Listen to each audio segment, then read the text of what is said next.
Bom estarmos aqui nessa noite para louvarmos, orarmos, engrandecermos o nome do Senhor Todo-Poderoso, aleluia. Eu desde semana passada andei postando algumas meditações baseadas no livro de Lucas, e depois de postar aquelas meditações, um texto inclusive eu postei, falou muito forte ao meu coração, começou a me chamar a atenção, e eu comecei a trabalhar essa palavra dentro de mim, meditar nela. Eu pensei, vou trazer uma meditação na quarta-feira. Hoje eu concluí, coloquei outros assuntos que vieram também para dentro deste tema. E é a oração que dá destino, é o texto, o título da nossa mensagem, da nossa meditação, a oração que dá destino. Ou seja, uma oração ela vai dar um norte, vai te levar até algum lugar. Em cada época é um tempo diferente, mudam as estações, mudam as pessoas, mas Deus permanece o mesmo, amém? Bíblia diz em Malaquias 3,6, porque eu, o Senhor, não mudo, ou seja, não há variação alguma em Deus. E lá em Tiago 1,17 ele diz assim também, toda boa dádiva e todo dom perfeito vem lá do alto, descendo do Pai das luzes, em quem não pode existir variação ou sombra de mudança. Se Deus mudasse, Deus não seria Deus. Então esse é um dos atributos que pertence exclusivamente ao Senhor. Ele não muda jamais, mas os tempos, as épocas, as pessoas todas mudam. E por todas as épocas houve e continuará havendo pessoas querendo destruir o povo de Deus, querendo que se levantam contra a igreja do Senhor. Em toda a história já tentaram destruir todas as Bíblias, já tentaram destruir os cristãos, tentaram destruir os judeus, e nunca conseguiram e jamais conseguirão, porque é o povo santo do Senhor, amém? Hoje está sendo julgado agora, não sei se já terminou ou não, pelo Supremo Tribunal Federal, se cultos religiosos, seja evangélico, seja missa ou qualquer outro culto religioso, é considerado essencial durante a pandemia. Se eles considerarem que não seja essencial, então prefeitos e governadores poderão proibir o culto presencial. E se isso acontecer, é o primeiro passo para depois proibir de pregar o evangelho nas ruas. O STF, que está lá como guardião da Constituição brasileira, aqueles 11 ministros, eles deveriam ser os guardiões, eles estão lá, na verdade, para defender os interesses deles. Mas nós sabemos que tudo está caminhando porque há um propósito de Deus, o mundo globalizado, a pandemia que é sobre todo o planeta. Então, está tudo caminhando para a preparação do domínio do anticristo. A morte é uma vitória para o cristão. Ainda que as pessoas consigam matar cristãos, como já aconteceu em toda a história, eles jamais vão conseguir destruir a igreja, porque quando conseguem matar um cristão fiel, a Bíblia diz que a morte para o crente é lucro. Então a morte derrota um cristão? Não, não pode derrotar um cristão, jamais. E eu quero mostrar hoje algumas orações que deram destino ao povo santo.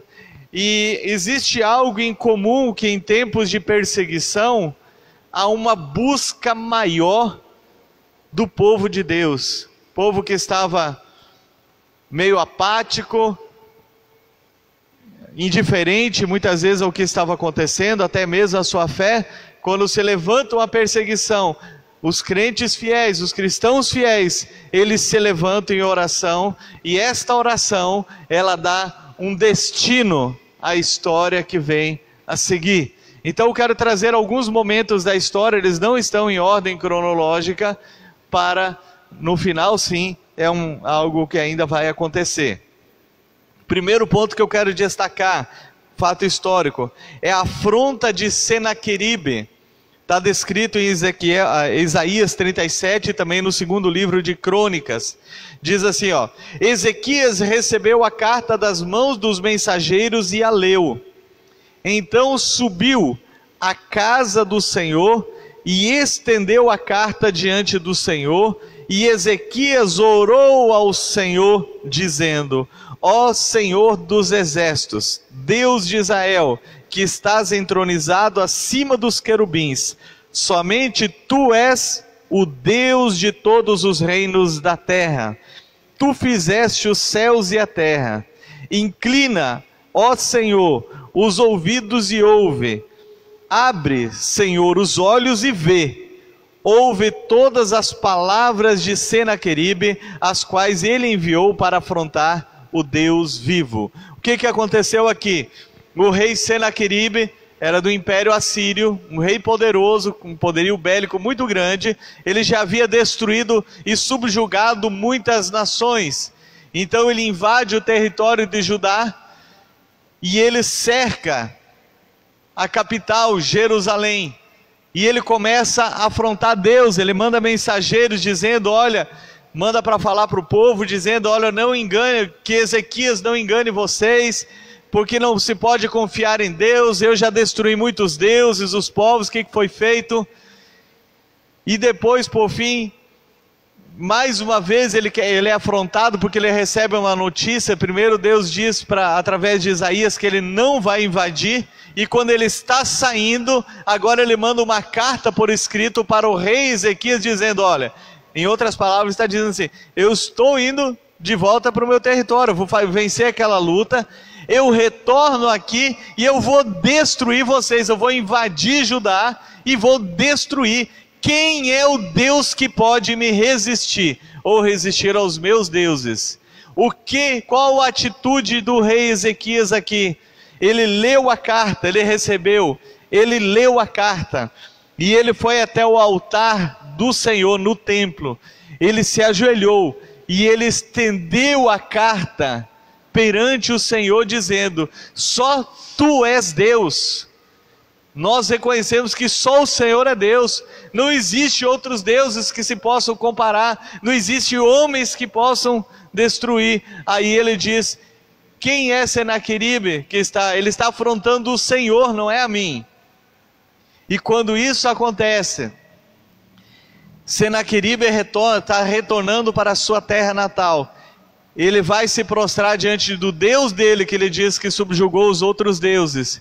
E ali 2 filhos dele o assassinam, o matam naquele local em que ele estava adorando. Então, aquela oração deu destinos aos israelitas, que foi continuar desfrutando das suas terras, poder desfrutar de cultuar a Deus no templo que estava em Jerusalém, sem que o inimigo se apossasse da cidade e das terras dele. Então, aquela oração que ele estendeu a carta perante o Senhor, reconheceu o senhorio de Deus, afirmando que só Ele é Deus, ele colocou a afronta do inimigo diante do lugar certo, no altar do Senhor, e aquela oração dele deu um destino para que eles pudessem continuar desfrutando da terra dele, das suas posses. O segundo episódio que eu quero destacar de oração que dá destino é a armadilha dos inimigos de Daniel. A Bíblia diz lá em Daniel 6,10, quando Daniel soube do edito real, que o edito tinha sido assinado, voltou para casa, em seu quarto, no andar de cima, as janelas abriam para o lado de Jerusalém. 3 vezes por dia ele se punha de joelhos e orava e dava graças ao Deus do seu Deus, como era o seu costume. Houve uma armadilha preparada. Olha como as pessoas querem sempre impedir dos servos de Deus orarem e servirem. Qual que foi a armadilha? Para destituir ele do seu posto, para matá-lo. Eles levaram ao rei, bajularam o rei e disseram, olha, O rei é muito bom, o rei é um Deus. Eles bajulavam porque todo rei se achava Deus. E disse, olha, então, para provar que todo mundo é fiel ao Senhor aqui, vamos assinar uma lei, nós já preparamos tudo, só falta o seu anel aqui, o seu selo. Se alguém fizer alguma oração durante 30 dias, que vire comida de leão. Quando Daniel ouviu, Daniel não estremeceu, Daniel não parou de fazer, mas diz a Bíblia que ele foi como de costume e ele continuou orando 3 vezes ao dia, numa sacada, numa varanda, e aquelas pessoas puderam ver ele orando. Aquela oração de Daniel também deu um destino, apesar dele ter ido parar na cova dos leões. A Bíblia diz que Deus fechou a boca dos leões. Deus fechou a boca dos leões. Daniel saiu ileso, e aqueles homens que prepararam essa armadilha, que desejaram a sua morte, desceram à cova dos leões junto com todos os seus familiares, e todos eles foram despedaçados. Qual o destino aquela oração de Daniel deu? Foi deles continuarem cultuando a Deus, e depois houve um decreto daquele rei para que todos servissem ao Deus de Daniel, o Deus único e verdadeiro. Então, outra oração que deu um destino, parecia um decreto era um decreto de morte, assim como era de destruição o de Senaqueribe, ali era outro decreto de morte, mas o povo de Deus saiu vitorioso. Outro episódio, esse é mais antigo, o clamor no Egito. Nós falamos da Páscoa no domingo, quando o povo estava escravo. Veja o que aconteceu.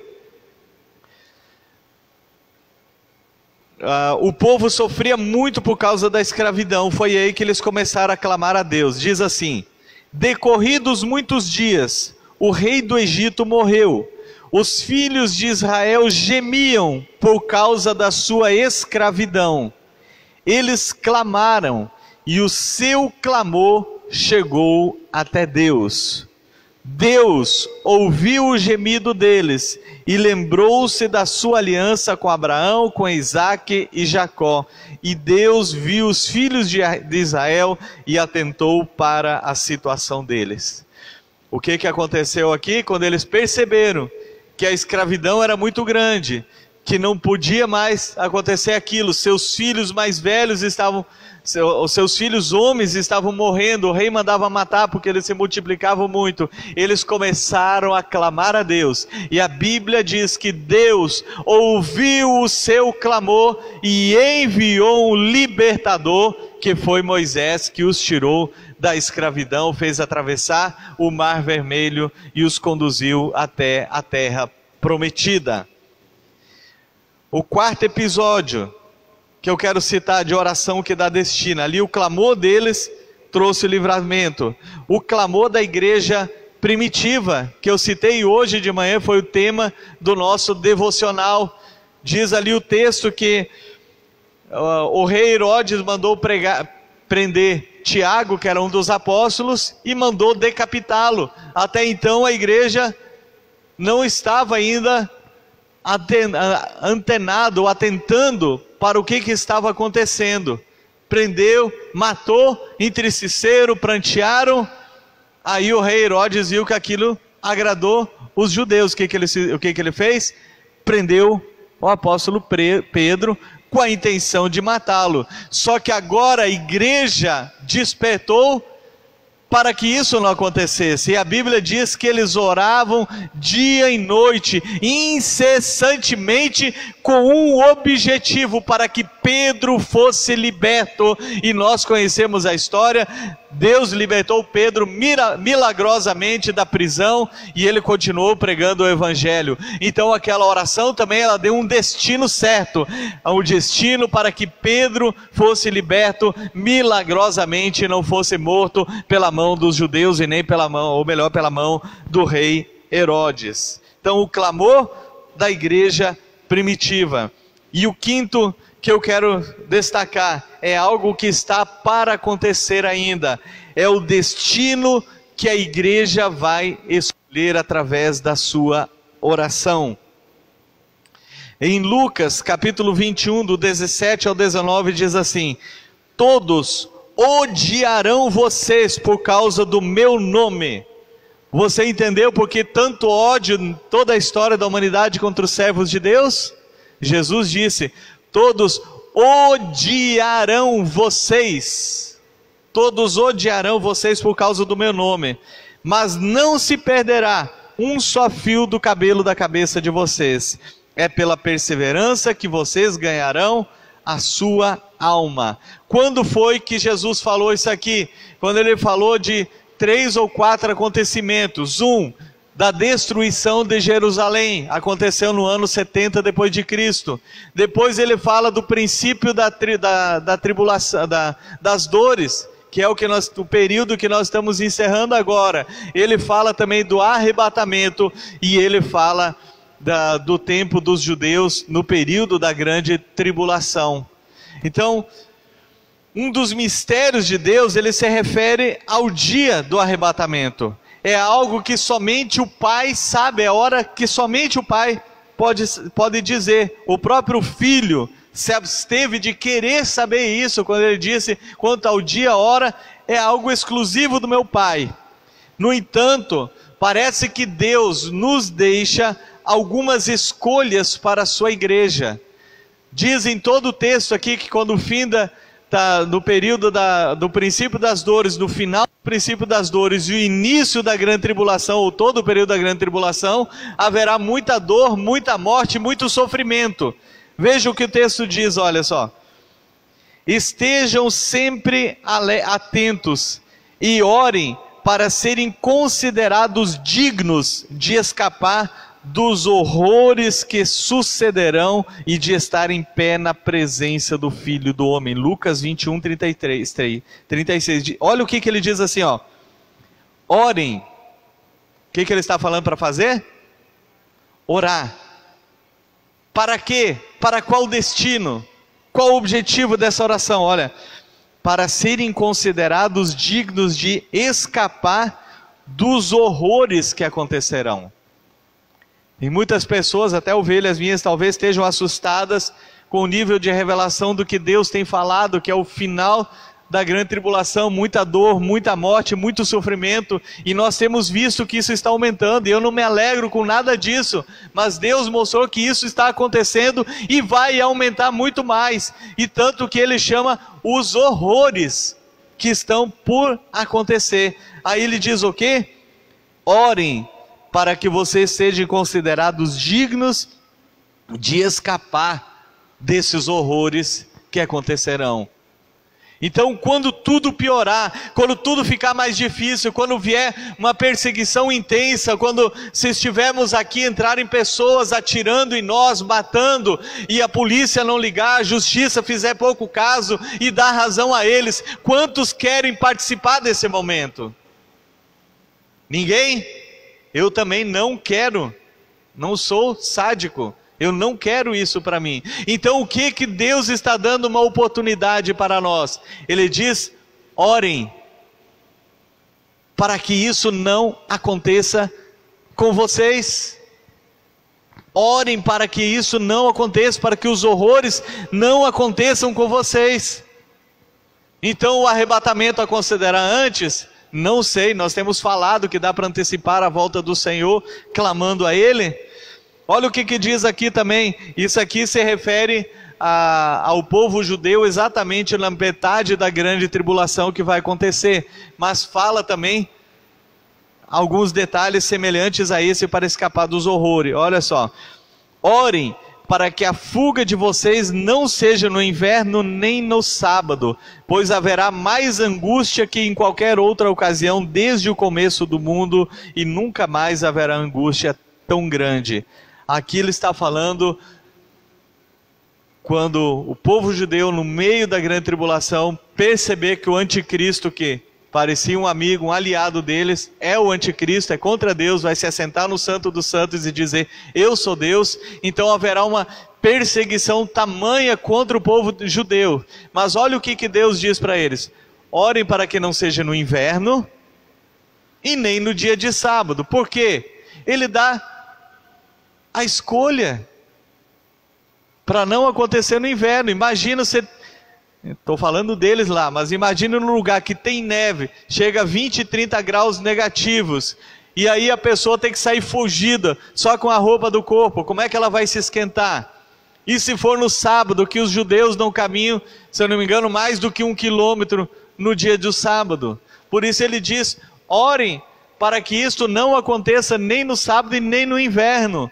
Então ele está dizendo, olha, existe alternativa, é inevitável que venha dor, é inevitável que venha sofrimento, é inevitável que venham mortes, porque o juízo de Deus está sendo derramado sobre o planeta em forma de pandemia. Deus está nos chamando para o arrependimento e para nós estamos alertas. Todo momento eu estou falando, nós estamos falando, a Bíblia fala, estejam atentos, estejam alertas, e Ele está dizendo, olha, eu estou dando a oportunidade de vocês agora. Orem para que vocês possam escapar dos horrores que estão por vir. Então, olha o que mais diz aqui em Lucas: haverá pessoas que desmaiarão de terror e pela expectativa das coisas que sobrevirão ao mundo, pois os poderes dos céus serão abalados. As pessoas desmaiarão do terror, vão cair dura, desmaiar, por causa do terror que está por acontecer, e Deus está dizendo para mim e para você, por isso que Ele está trazendo tanto alerta.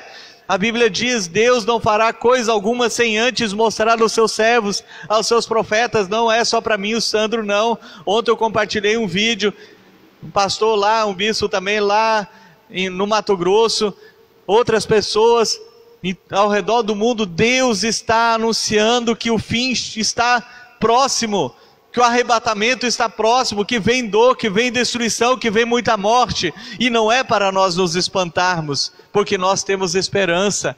As pessoas desmaiarão, mas eu digo, os crentes não, amém?